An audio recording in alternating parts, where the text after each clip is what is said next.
Hello. Today I will show you how to exit safe mode on iPhone.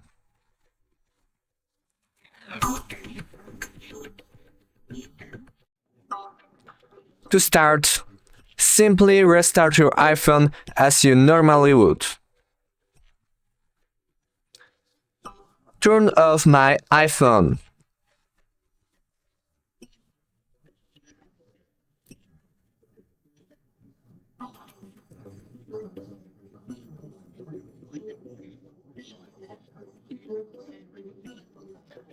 Next, drag the slider to the right to power off your iPhone.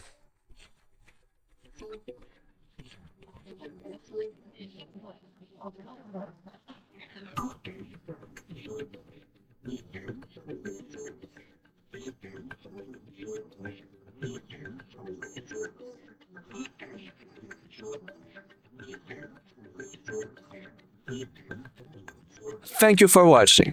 Make sure to subscribe.